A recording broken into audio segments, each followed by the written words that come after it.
Hi, this is Ross Harrison from Precision Health and Fitness.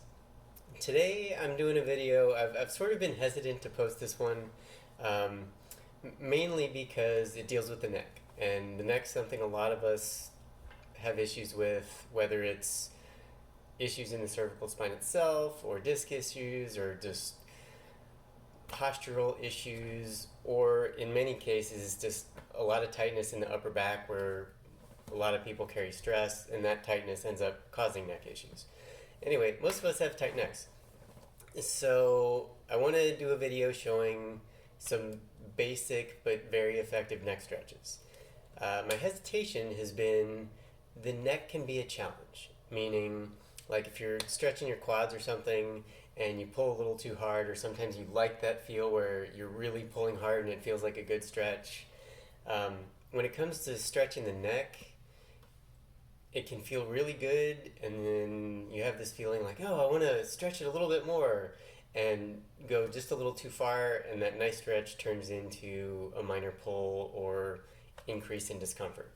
Um, the window, in my experience, for neck stretches feeling good is smaller than most, and it's a lot easier to cause minor, potentially even major damage if you already have issues doing neck stretches than almost any other stretch in the body. But so I'm going to show you some stretches. These, I take no credit for these.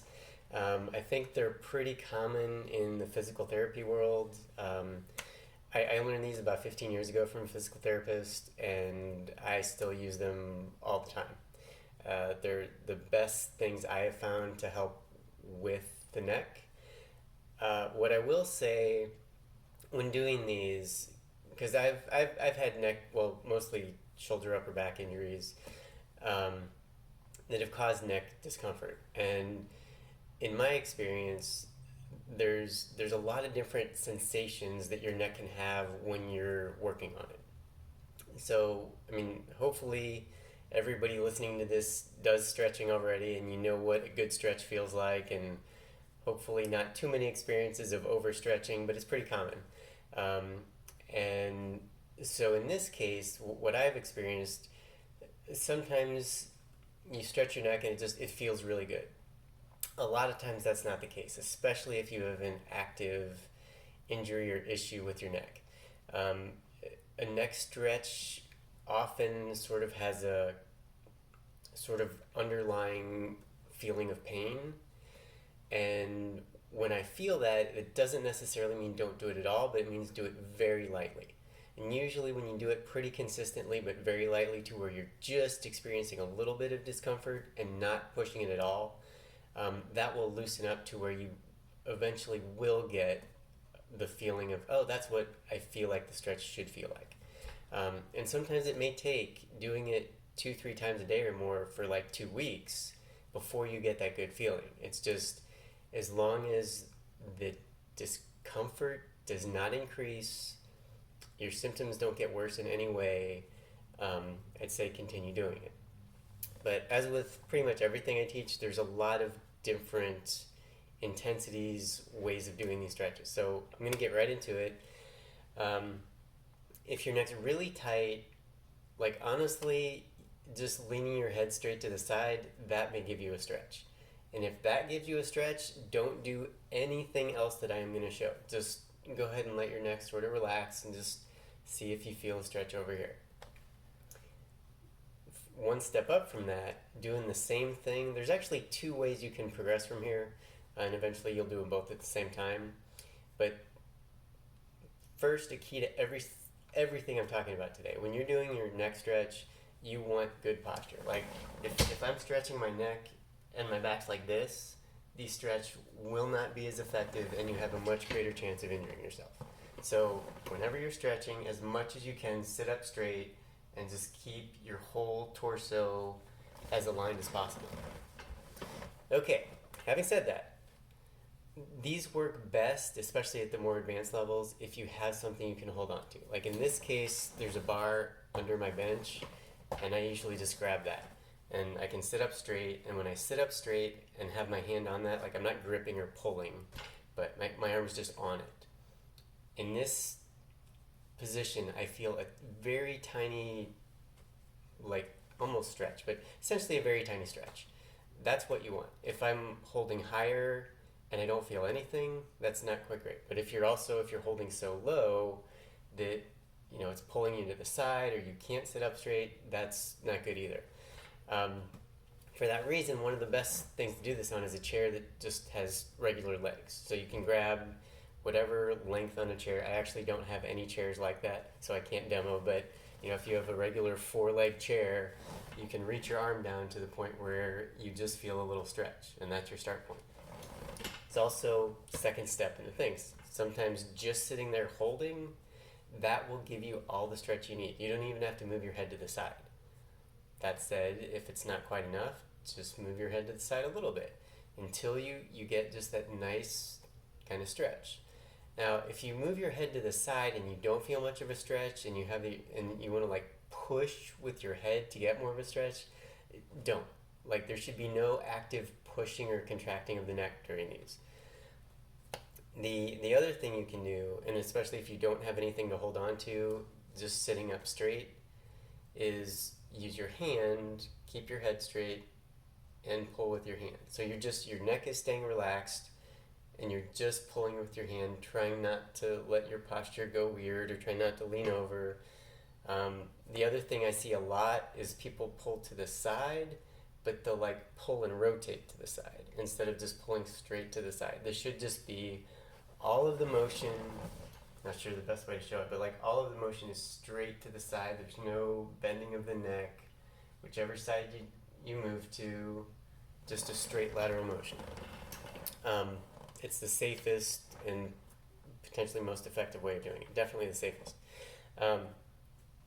So from there, any one of those works. Like whichever level gets you the good stretch feeling you want, just stop there. That's what you do.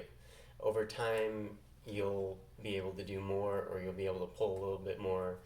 Ultimately, the stretch is you hold something, you sit up straight, your other hand's on your head, your head's relaxed, and you pull to the side. So that way your neck, really your whole upper body as much as possible just stays relaxed. The hand is stretching from the top, the arm being connected to something is stretching from the bottom, so you get a good stretch through the whole area.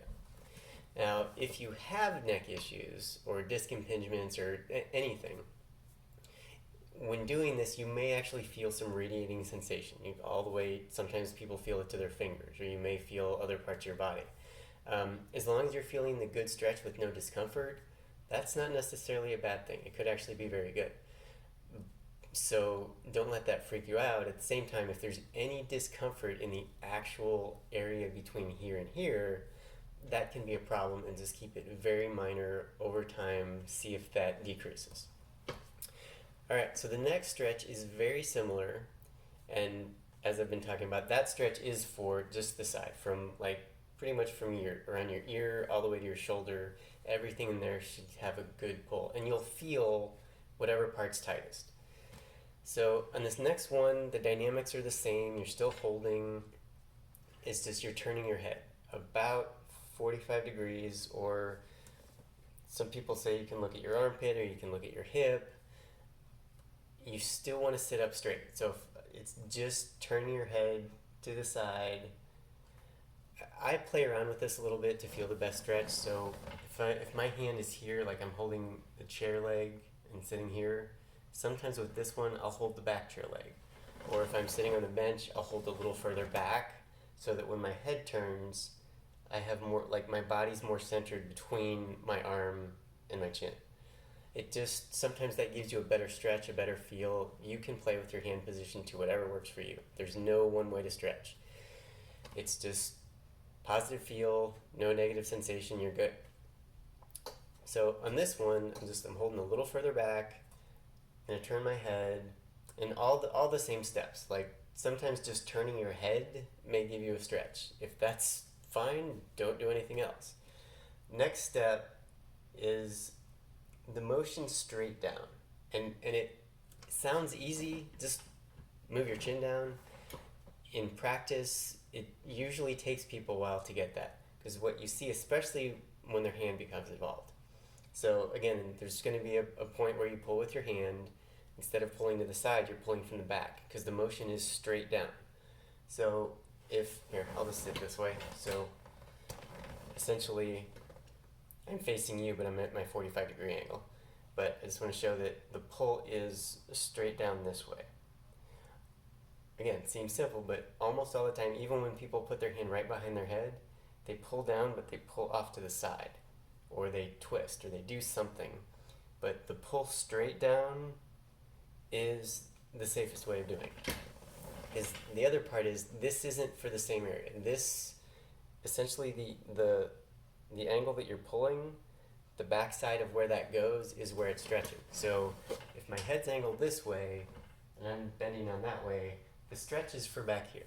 It's for some of the it's still neck, but it's also some of the upper back muscles that get really tight. And typically what I find is when people do both of these stretches, one of them is significantly tighter than the other. And it may be different on each side, but whichever one you feel the most, that's the one you should focus on. Like I'll say, do the one you feel the most twice for every one time you do the other one.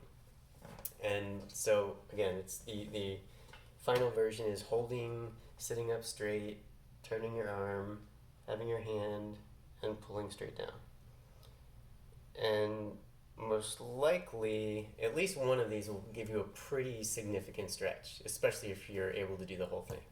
And if you can do the full holding on version and pulling down both ways and not feel anything, your neck is probably in pretty good shape. The vast majority of people do not have that experience, at least that I've worked with.